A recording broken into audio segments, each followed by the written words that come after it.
Grow a Garden 2 has lost around 2/3 of its players in 1 month. And the weird part is, the game didn't even have a bad launch. Hundreds of thousands of people showed up almost immediately. So this wasn't a sequel nobody cared about. People tried it. Then a huge amount of them just left. And I think the biggest problem started with one decision. Grow a Garden 2 tried way too hard to fix Grow a Garden. The first game was unbelievably simple. You bought seeds, planted them, waited, and made increasingly stupid amounts of money. That was basically it. And somehow that became one of Roblox's biggest games ever. But by 2026, the hype was obviously slowing down, so a sequel actually made sense. The developers could rebuild everything and give players something fresh. And Grow a Garden 2 definitely tried. The map was redesigned, guilds were added, the graphics became smoother, pets worked differently. But the biggest change happened when the sun went down. Other players could steal from your garden. You could raid someone else's plot, take their crops, and defend your own. On paper, that's a pretty smart idea. The original could sometimes feel like you're playing alone beside other people.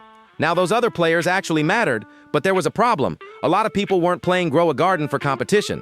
They were playing because it was relaxing.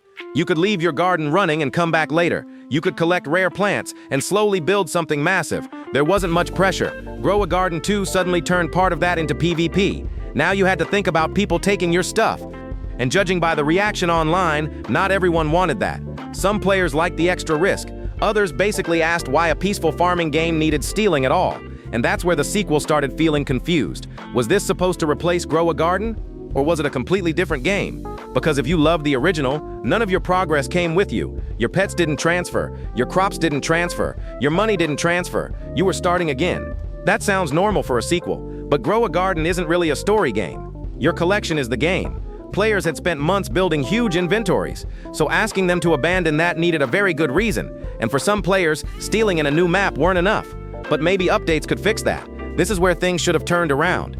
Grow a Garden 2 kept getting new content. It even got a major fall harvest event during August. That event added another world, its own currency, and new pets. You'd expect that to bring everyone rushing back. It didn't. In July, Grow a Garden 2 was around 3rd place among Roblox's biggest games. By August 20th, one tracker had it down around 8th. Its live player count had fallen by roughly 66%. That doesn't mean the game is dead. Having over 100,000 players is still massive, but that's not really the point. The direction is what matters. Even a huge event wasn't reversing the drop. And there were smaller problems making things worse. Players complained about slow progression and weaker mutations. Others complained about exploiters grabbing valuable event seeds instantly. There were even reports of duping problems shortly after launch. None of these things alone killed the game, but together, they gave people more reasons to leave. And I think it comes back to the sequel itself.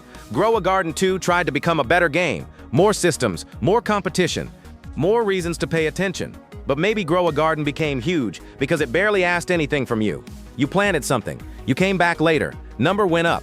Brain was happy. That's an incredibly basic loop, but it worked. Grow a Garden 2 added more things to do, and somehow made the game less appealing to some of the people already playing. That's the strange part. The sequel isn't even doing badly. It still has a huge player base. It has over 1 billion visits, and plenty of players genuinely prefer the new version. But Grow a Garden 2 wasn't released like some random new farming game. It was following one of the biggest Roblox games ever made. Anything less than another massive Roblox takeover was going to look disappointing.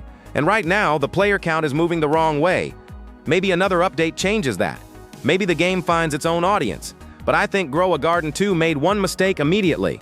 It assumed Grow a Garden needed to become more complicated, when the boring simplicity might have been the whole reason it worked.